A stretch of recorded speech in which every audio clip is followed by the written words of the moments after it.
Hello Simmers, this is your captain again with another video reviewing Little Navmap and how to use it with your flight simulator. If you saw our last video, you saw an overview of Little Navmap and all the various parts that are contained within it. In this video, we're going to look at create a flight plan, show how that's done within Little Navmap. And then we'll have at least one more video on, we'll take the plan that we create and we will use that in the flight simulator and show how to use Little Navmap in that aspect of flying. So let's get started here. In order to create a flight plan, we want to start from the beginning. So we'll come over here and say create a new empty flight plan, and whatever we're doing within the application, this should get us set up to create a flight plan. And for our flight plan and for the aircraft that we have selected, we're going to try to do something at about 12,000 feet. We want IFR flight rules for this flight plan. And I want to fly somewhere here in the southwest United States. So let's start here over in the search window, and we want to search on airports. And the first thing that we do when we start a search is we're going to click all search and clear all the search filters, and this will set up the search window so that everything in the database can be seen down here in the found items. So the way this is currently set up, it's finding everything in the database. And now we're going to limit this information down here to only what we're interested in by doing various things within the search parameters. And the first thing we're going to do is limit it to a distance from our center. The center is this point right here. We'll go to the center mark for a distance search. And the center mark is currently set to McCarran International in Las Vegas. And so now we're going to search for things that are around McCarran. And we say, give us everything within 300 miles within the McCarran airport. And this gives us from 716 airports that it has found for us. We'll go over here to the direction drop-down window and select west. So this will only look to the west of McCarran, and here we have 356 airports that are visible within this window. We want to make sure that the airport has at least one hard runway, so we'll select any as hard. And that now limits the available airports to 250 visible. And let's say that we want to make sure that it has, well, this is going to be the departure, so we don't care whether it has ILS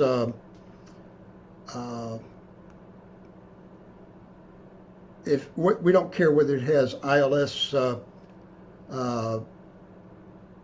runways or not. So let's see, we'll do that. We want to make sure that it's not closed.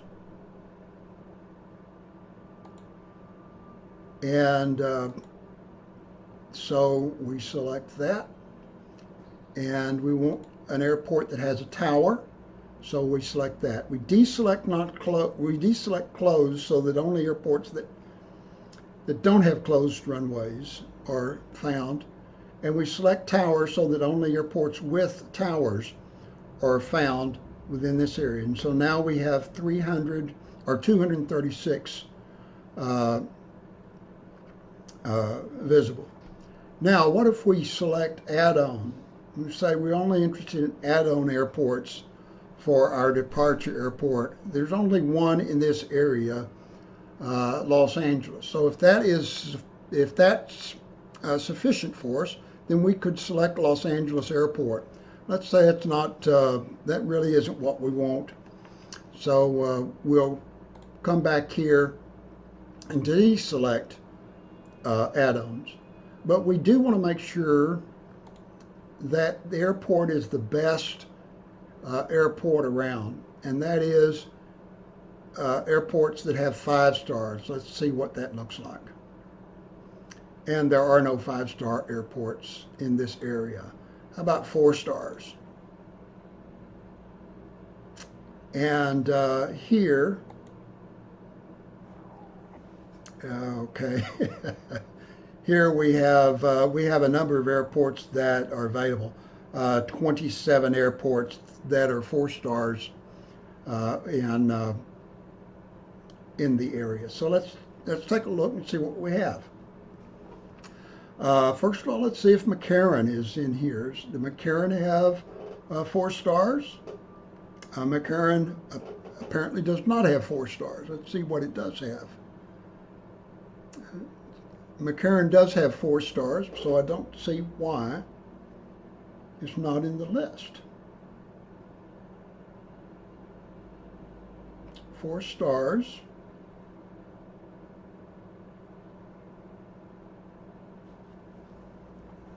For some reason, it doesn't have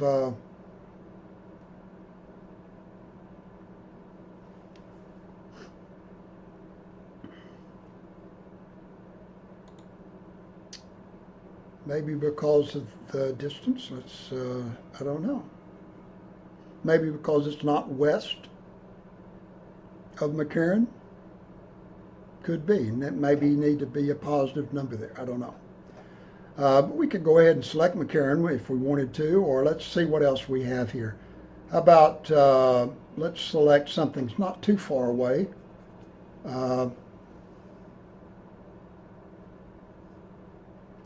Let's go with Riverside, and let's see what Riverside looks like.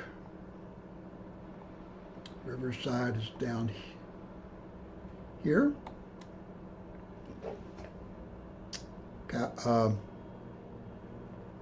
Kilo Romeo India Whiskey. And so let's go ahead and zoom out. And let's say that we want to use the McCarran or the Riverside Airport March ARB. And we'll come down here, we'll find a parking spot. These are all general aviation large. Looks like it doesn't have any small. These are ramps. So we'll take one of these large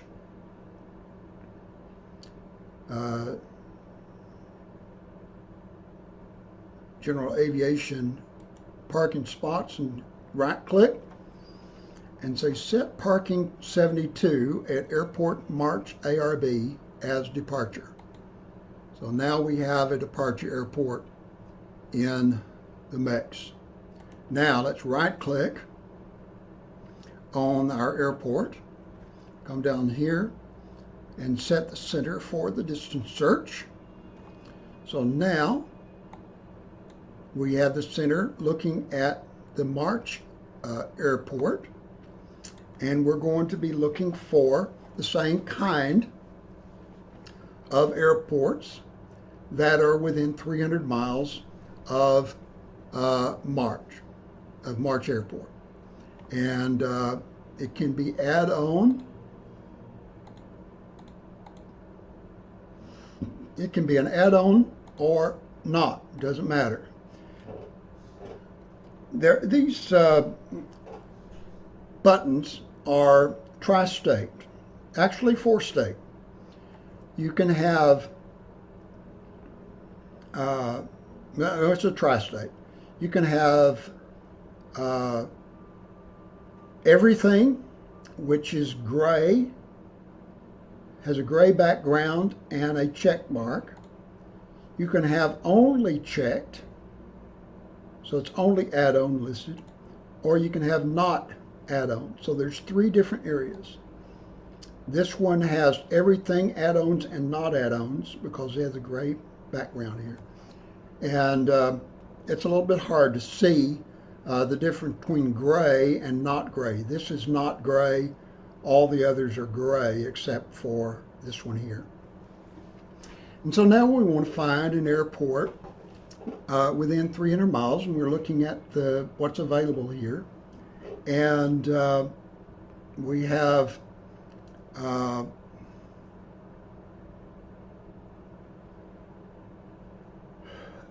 airport is closest 20 nautical miles at Ontario International in Ontario, California. That's not Canada, obviously. And at the farthest distance, we have Fresno Yosemite International. In this case, we want to make sure that we have ILS procedures available. So we'll select ILS. And we see that Fresno Yosemite International has ILS. And we'll select that, right-click, and tell it to show us the procedures. And here are the procedures that are available for Fresno International. Fresno Yosemite International Airport. And we have one, looks like we have one ILS approach. We have several RNAV approaches. We have a localizer approach. I'm not sure what the difference between a localizer and ILS is. Maybe that it's not as accurate, or it may not have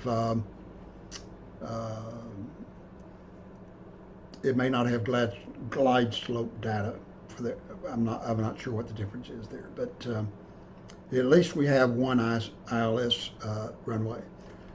And let's take a look again back at this. Turn right click, and show us the information. And we come over here, and we have the information for the Fresno Yosemite International. It has VFR flight rules currently, conditions light rain, the best runway for landing are 29 right and 29 left. And so let's go ahead, go back to procedures, and look at the ILS approach. Show that on the map, and we can see the ILS approach. And it has two full transitions. One at Alta, and another transition at Fra. It looks like Alta would be the best one for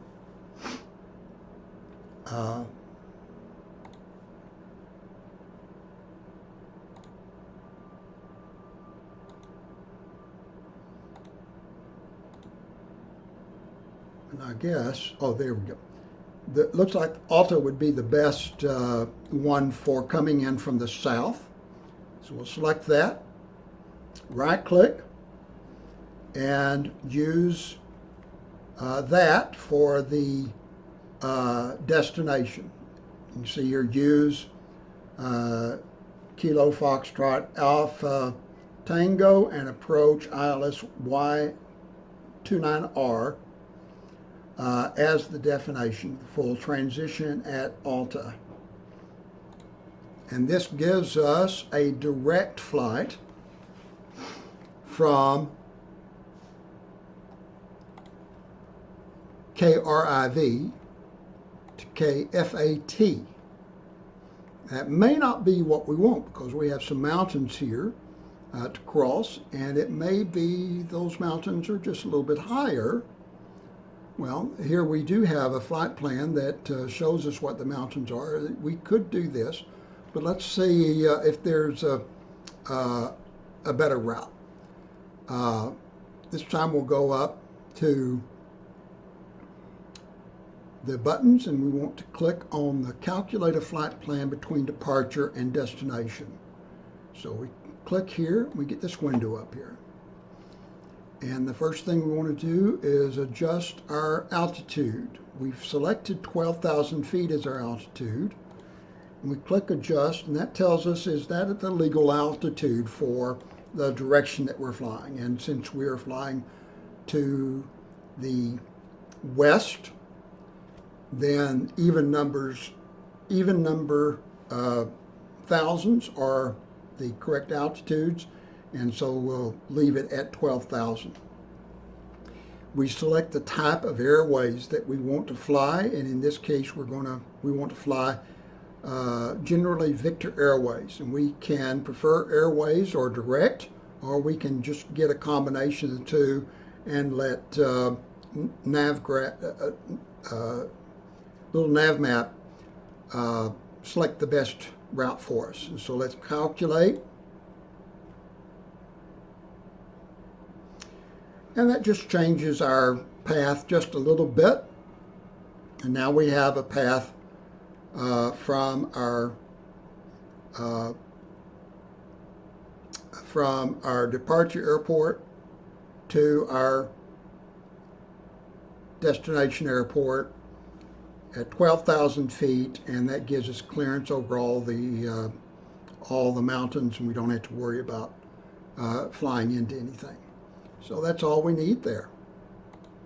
That basically completes, well, it's not quite complete. We have a couple more things here to do, and then we'll be done with creating our flight plan. And basically all we need to do now is save the flight plan. We click the arrow button, the single arrow button, to save it to the LNM-PLN format. And this is the format that Little Navmap prefers. And so you can see in the name, Little Navmap Plan. And then we save that, and that saves additional information that can't be saved within the Microsoft flight plan, one of which is the parking spot number 72. Now we want to save it to the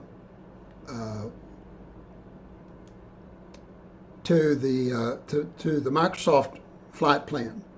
So let's see if I can remember how to get here. We